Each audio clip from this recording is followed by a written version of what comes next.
All right, because I know I'm not tripping. I need y'all to tell me if I'm wrong or I'm crazy. So I'm talking to this guy, right? Um, he slides into my DMs, whatever. We exchanged numbers. I think he was like one of those guys that had been in my inbox for a while, and I finally responded. So we had been talking for a couple of days, and he kind of was consistent with talking to me, like not really, but really, but not really. And we were talking like every day.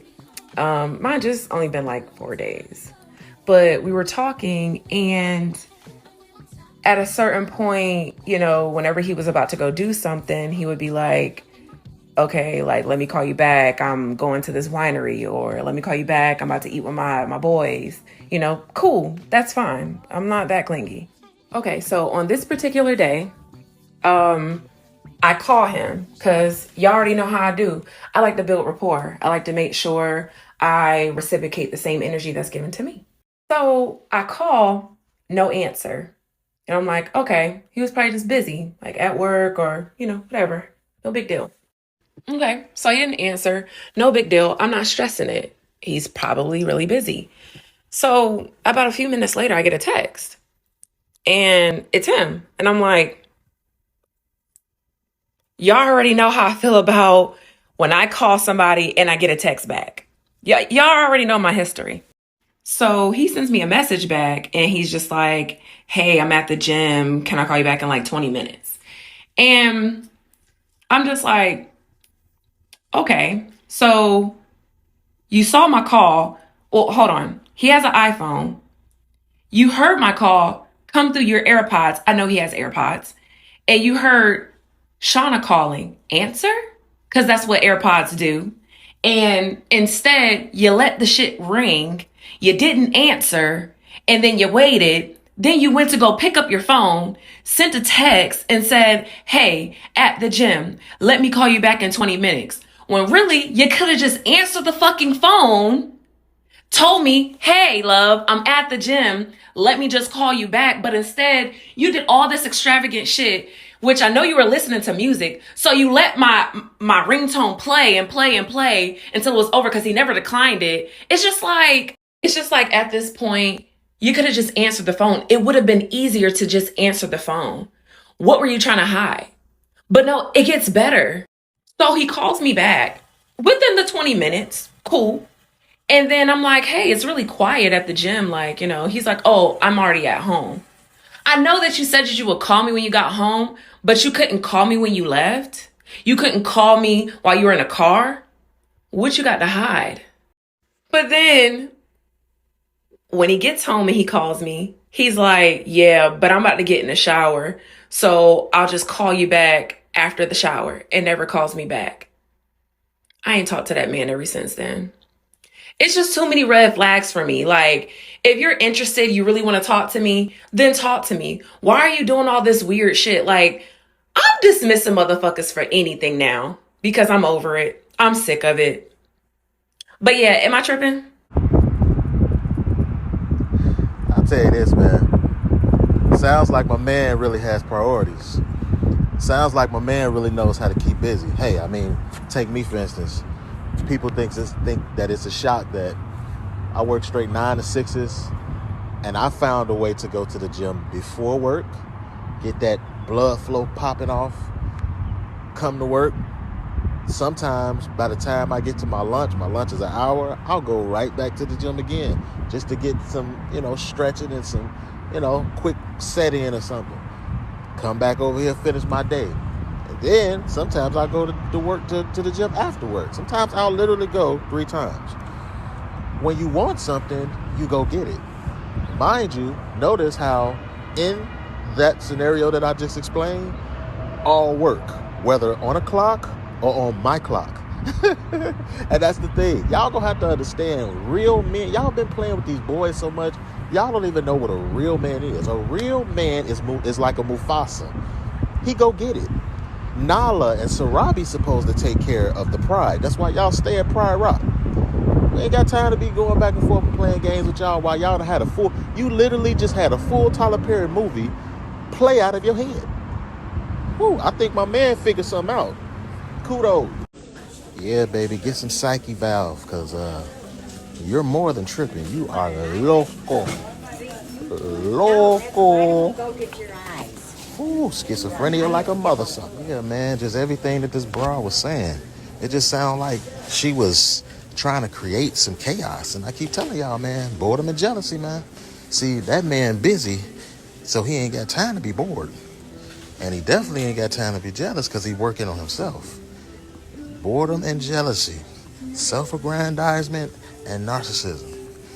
Man, I'm going to tell you, man, over here, them played out a whole movie in her head, all kind of different goofy scenarios, trying to self-sabotage something before it even starts. And that's why she says in the clip, she always talks about that, but she says in that particular clip how, pretty much temperamental she is, and any little thing just as a trigger. And that's why I keep on telling y'all, it's the experience of all those past rods. And so the schizophrenia begins. And they gotta inflict chaos on themselves. So hold tight, baby girl. I'm calling Tyler right now so you can put that audition together. You know what's funny? That's not all. I keep telling y'all, you guys are really, the biggest thing you guys are gonna have to make sure you understand and figure out is the difference between a wife type woman and a concubine.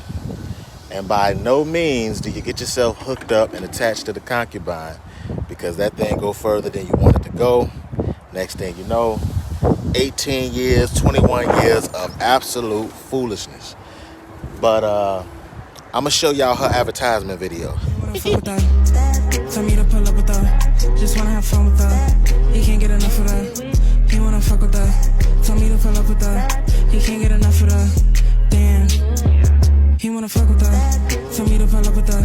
He can't get enough of her. Just wanna have fun with her. He wanna fuck with her. Tell me to pull up with her. He can't get enough of her. Damn. I got a vibe that he like. I could show you how bad I could get, baby, just for the night. I just like to say this. If we go together, you should be liking my pictures. You should be sharing my posts. You should be complimenting me all over my fucking social media. There's no reason why Ray and John and all these other dudes is complimenting me like I'm they girl, but I don't see nothing from you. You don't even watch my story. Why are you not obsessed with me? Well, it's very simple, baby girl. Very simple. You literally just gave an excellent definition of a simp. You gave the actual definition of a simp. And we don't do that here. See, with the way social media works today, brothers, you have absolutely no excuses to be failing with these broads at all. And let's be real, there's a lot of things that they say that they want, and when they're actually getting it, and that man seems to be tapping into that emotional side, their true nature repels it.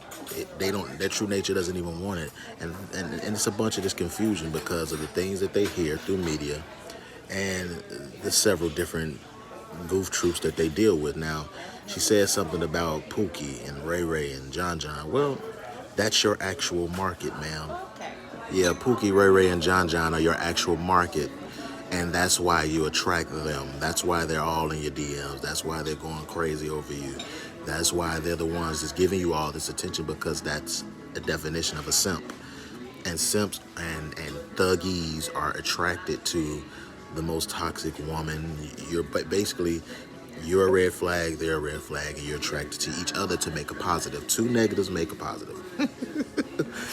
And the ones that you feel and believe and think you want, those really, really, really top tier men, not males, not thugs, not Pookies and Rays, those guys are so busy. They don't have no issue with eating alone, going out alone, doing things, working out. They don't have no issue with keeping busy. And I was just talking to a young lady that I worked with a second ago, and she was just, I showed her, some of these clips, and she said, I don't know, I just, a man got to prove something to me, I'm basically, she's gonna treat any person going forward based off the way she went through things in her past. I'm telling her there's no future in that. There's no future at all with holding your past against anybody that's coming in the present. You won't have a future. And left her stumped, left her, silent, speechless, because at the end of the day, accountability is being able to face the results of your past and your choices. That's true accountability. A lot of people out here thinking accountability is an apology. No, accountability is having no choice but to face the results and the outcomes of the things that you've done in the past that create your paper trail. And so, from the looks of things, my sister, it seems as though you and most of social media broads out here that's out here trying to gain a certain light, you're doing just that. Your reputation, it precedes you. It's way ahead of you. And again, we don't do that here. We will not have it. I said we